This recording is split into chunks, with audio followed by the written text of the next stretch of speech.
قربانی کس بندے پر واجب ہے؟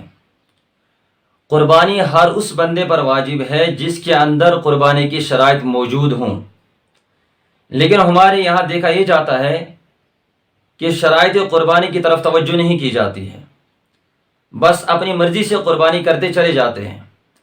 بعض اوقات ہوتا ایسا ہے کہ قربانی ایک بندے پر واجب ہوتی ہے تو وہ کسی اور کی طرف سے قربانی کر رہا ہوتا ہے، اور بعض اوقات گھروں کے اندر ایک راؤنڈ لگ جاتا ہے کہ اس سال والد کی طرف سے، دوسرے سال والدہ کی طرف سے، تیسرے سال دادی کی طرف سے، اور چوتھے سال کسی اور کی طرف سے قربانی کی جا رہی ہوتی ہے۔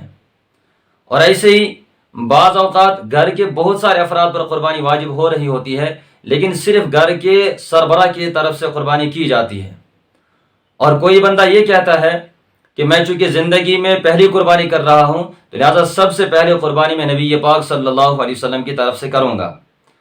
اور بعض مرتبہ ایسا ہوتا ہے کہ کوئی بندہ کہتا ہے میں سب سے پہلے قربانی اپنے والدین کی طرف سے کروں گا، چاہے وہ حیات ہوں یا گزر چکے ہوں۔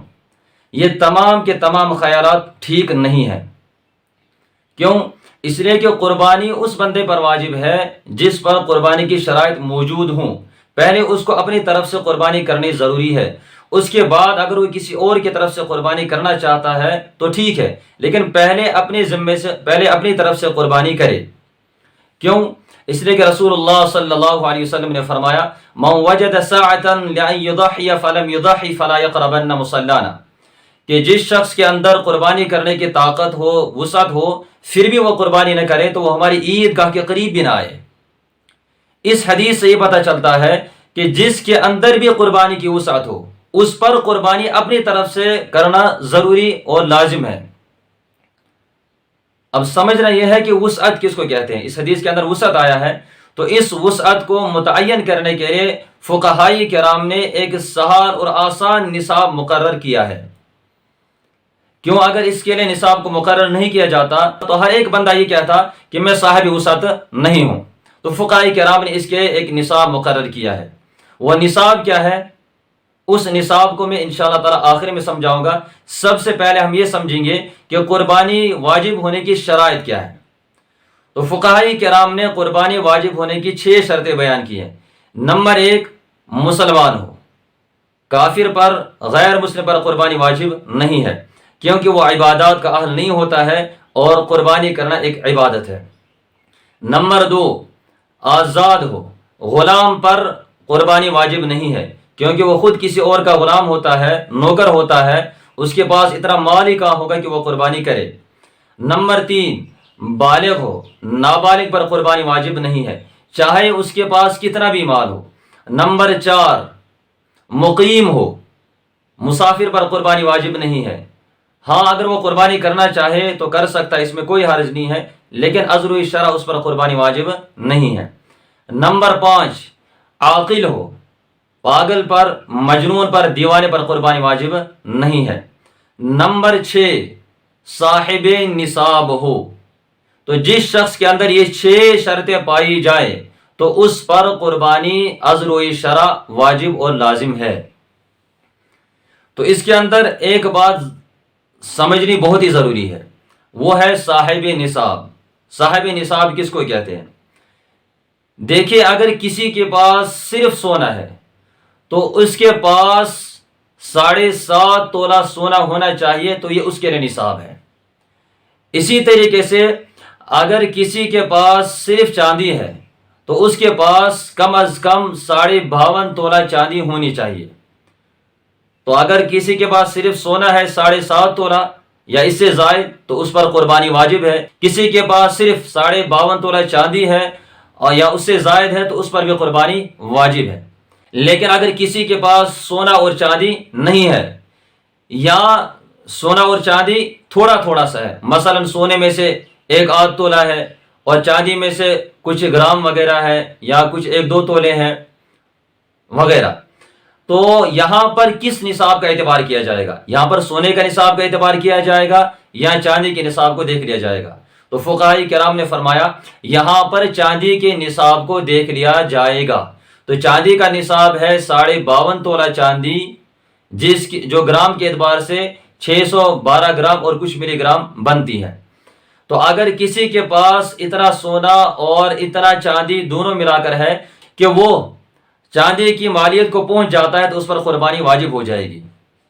اسی طریقے سے اگر کسی کے پاس سونے میں سے تھوڑا سا ہے، چاندی میں سے تھوڑا سا ہے اور مالی تجارت میں سے تھوڑا سا ہے، ایسے ہی ضروریات اصلیہ کے علاوہ میں سے کچھ چیزیں موجود ہیں، ایسے ہی کچھ نقد رقم موجود ہے، تو ان تمام چیزوں کو دیکھ لیا جائے گا۔ ان تمام چیزوں کی قیمت اگر 52.5 تولہ چاندی کی مالیت کو پہنچ جاتی ہے تو اس بندے پر بھی قربانی واجب ہو جائے گی۔ 52.5 تولہ چاندی کی مارکیٹ ریٹ کیا ہے آج کل 2023 ماہ جون میں 52.5 تولہ چاندی کی مالیت تقریباً 45,000 ہے، تقریباً 45,000 بنتی ہے۔ تو خلاصہ کلام یہ نکلا کہ جس کے پاس کسی بھی اعتبار سے چاہے ایک مال یا 2-3 مال ملا کر 2-3 قسم کا مال ملا کر 52.5 تولہ چاندی کی مالیت کو پہنچ جاتی ہے، یعنی آج کل کے اعتبار سے 45,000 کے آس پاس کسی کے پاس کسی بھی قسم کا کوئی مال موجود ہے تو اس پر عذر و اشارہ قربانی واجب ہو جائے گی۔ دو باتیں۔ تیسری بات یہاں پر یاد رکھنی ہے کہ میں نے کہا حاجت اصلیہ، ضروریات اصلیہ، اس چیز کو سمجھنا ہے کیوں اس میں بھی بہت غفلت پائی جاتی ہے، بہت ہی غفلت پائی جاتی ہے۔ حاجت اصلیہ کس کو کہتے ہیں؟ حاجت اصلیہ ان چیزوں کو کہتے ہیں جن کا تعلق انسان کے جان اور انسان کی عزت اور آبرو سے ہے، ان کو کہتے ہیں حاجت اصلیہ اور ضروریت اصلیہ۔ اور مثلا رہنے کے لیے گھر چاہیے، پہننے کے لیے کپڑے جوتے وغیرہ چاہیے، پیٹ پوجا کے لیے دال چاول کھانا پینا وغیرہ یہ چیزیں چاہیے، تو یہ چیزیں ضرورت سمجھی جائے گی اور ضرورت میں شمار ہوں گی۔ لیکن یہاں پر یہ بات بھی یاد رکھنی ہے یہ چیزیں بھی اتنی ہی ضرورت میں شمار ہوں گی جتنا اس کو سال بھر میں ان چیزوں کی ضرورت پڑتی ہو۔ اگر سال بھر میں ان چیزوں کی ضرورت نہیں پڑتی ہے تو دیکھا جائے گا کہ ضرورت سے زائد کتنی چیزیں ہیں، ان کی مالیت کو دیکھا جائے گا۔ اگر ان کی مالیت 52.5 تولہ چاندی کی مالیت کے برابر ہوتی ہے تو اس پر بھی قربانی واجب ہو جائے گی۔ مثلا کسی کے پاس 2 مکان ہے تو رہنے کے لیے ایک مکان چاہیے، دوسرا مکان بالکل خالی پڑا ہوا ہے، بالکل خالی پڑا ہوا ہے۔ اگر اس مکان کی مالیت ظاہر سی بات ہے وہ تو پہنچ جائے گی 52.5 تولہ چاندی کو، بلکہ اس سے زائد ہوگی، تو اس بندے پر بھی قربانی واجب ہو جائے گی۔ ایسے ہی کسی گھر میں ضرورت سے زائد بستریں ہیں، ضرورت سے زائد برتن ہے، یا کسی کے پاس ضرورت سے زائد کپڑے وغیرہ ہے، اور ان کپڑوں کی یا ان برتنوں کی اور ان بستروں وغیرہ کی سال بھر میں بالکل بھی ضرورت نہیں پڑتی ہے، مطلب کچھ بستر ایسے ہیں، کچھ کپڑے ایسے ہیں، کچھ برتن ایسے ہیں کہ سال بھر میں بھی استعمال نہیں ہوتے ہیں، تو ان تمام چیزوں کو دیکھ لیا جائے گا کہ اگر یہ تمام چیزیں 52.5 تولہ چاندی کی مالیت کو پہنچ جاتی ان کی قیمت تو اس بندے پر بھی قربانی واجب ہو جائے گی۔ اگر ان چیزوں پر غور کیا جائے وہ مشکل ہی کوئی قربانی سے بچتا ہوگا، 100% میں سے تقریباً 99% پر قربانی واجب ہے، لیکن ہر ایک کرتا نہیں ہے، بہت ہی غفلت اس اعتبار سے کرتا ہے۔ تو لہٰذا ان چیزوں کو سمجھنے کی ضرورت ہے اور سمجھ کر ان پر عمل کرنے کی ضرورت ہے۔ کیوں اگر ہم نے قربانی نہیں کی تو رسول اللہ صلی اللہ علیہ وسلم نے فرمایا ایسا بندہ ہمارے عیدگاہ کے قریب بھی نہ آئے جو بندہ قربانی کرنے کی وسعت رکھتا ہو پھر اور اس نے قربانی نہیں کی۔